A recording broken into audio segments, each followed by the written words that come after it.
This is OnlyFans, the best place to watch adult content. Well, at least that's what they want you to think.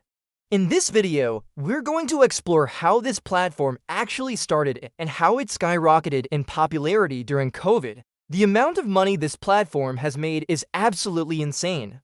And if you want to know how much money it's made, then keep watching. But before we get into it, make sure to leave a like on this video. It really helps me out. Also, be sure to subscribe because I would love to reach 200,000 by the end of this year. Alright, now let's get back to the video. So OnlyFans launched in November of 2016. This was way before COVID, so why are we talking about this now? Well, OnlyFans didn't blow up until COVID. In fact, OnlyFans had a pretty slow start. OnlyFans is a British website that was founded by Tim Brooks and his son Bo Brooks. Tim Brooks was a British businessman who previously owned a company called Minjik.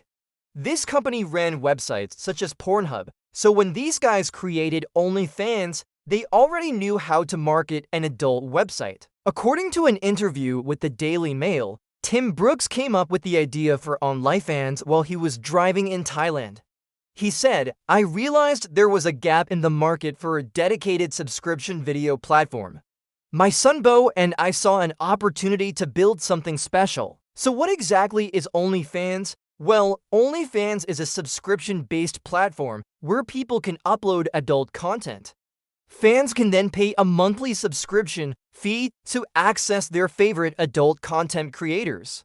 The platform also offers a pay-per-view option so users can purchase individual videos. Now, even though the idea might seem simple, it was actually quite difficult to execute. When OnlyFans first launched, they only accepted credit card payments. This made it very difficult for people to sign up because they could easily be tracked and possibly banned by their bank or credit card company.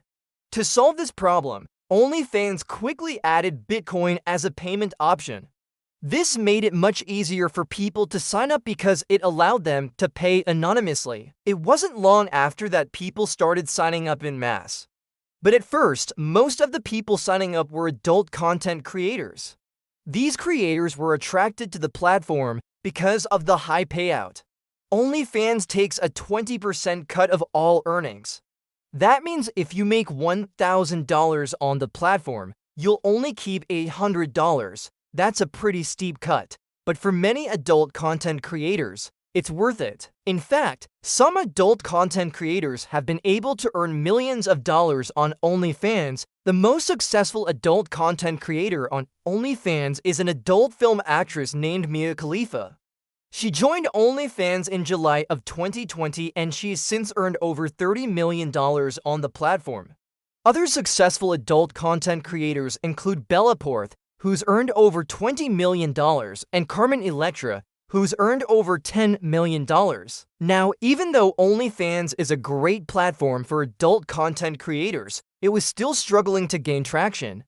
This all changed when COVID hit. When COVID hit, everyone was stuck at home. This meant that people were looking for ways to stay entertained. Porn was one of the most popular ways to stay entertained. In fact, Pornhub reported a massive spike in traffic at the start of COVID. But Pornhub wasn't the only adult website that saw a spike in traffic. OnlyFans also saw a huge spike in traffic. At the start of COVID, OnlyFans had around 100,000 subscribers. But by the end of the year, they had over 1 million subscribers. Now, OnlyFans isn't public about their user count, so we don't know the exact numbers. But according to reports, here's what we estimate the growth to be. So what caused this explosion in subscribers? Well, there are two main reasons. The first reason is that people were stuck at home and they were looking for ways to stay entertained. Porn was one of the most popular ways to stay entertained, and OnlyFans benefited from this trend. The second reason is that OnlyFans heavily promoted their platform at the start of COVID. They offered new creators a 50% revenue share for the first 3 months. They also reduced the fees for existing creators. These promotions were very successful and they helped OnlyFans to gain millions of new subscribers. But this growth didn't last for long. Once the world started opening up again, People no longer had as much time for porn. This caused a big drop in traffic for adult websites like Pornhub, but this didn't affect OnlyFans as much.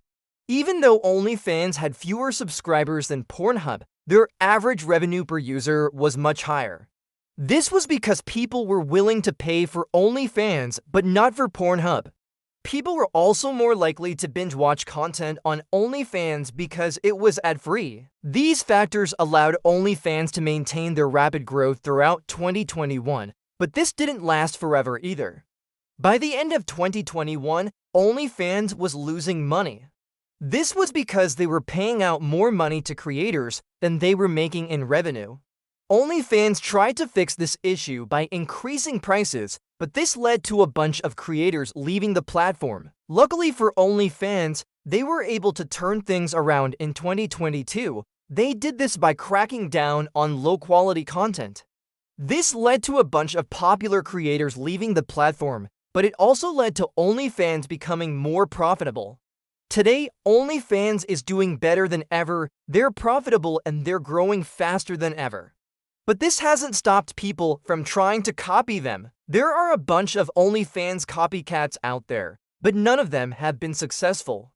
The main reason for this is that OnlyFans has a strong moat. Their moat is their popularity. The more popular OnlyFans becomes, the harder it will be for new competitors to take market share. So how much money has OnlyFans actually made? Well, that's a bit difficult to say. OnlyFans doesn't release their financial statements, so we don't know exactly how much money they've made. However, we do know that they were valued at $1 billion in 2021. This means that OnlyFans has likely made over $1 billion in revenue since it was founded in 2016. Now that's a lot of money, but when you consider that OnlyFans was founded by one of the richest families in Britain, it's not that impressive. Tim Brooks had a net worth of over $10 billion when he died in 2020, so OnlyFans is just a small part of this family's overall wealth. Still, OnlyFans is a very impressive company. They've managed to grow to over 150 million users without spending any money on marketing. They've also managed to create a very profitable business model. Even though OnlyFans was losing money at the end of 2021, they're now one of the most profitable companies in the adult industry. What's next for OnlyFans? Well, that's difficult to say. The adult industry is very cyclical. When the economy is doing well, people spend less money on adult content. This is because people prefer to spend their money on going out and having fun. When the economy is doing poorly, people spend more money on adult content. This is because people don't have as many other options for entertainment. OnlyFans has done a great job navigating these cycles so far, but it will be interesting to see how they fare in the future. Alright, now it's time to hear from you. What do you think about OnlyFans? Let me know in the comments below. Also, make sure to leave a like on this video. If you enjoyed it, subscribe if you haven't already. I post a video every single day. So there's always fresh content for you to look forward to. And as always, thank you so much for watching.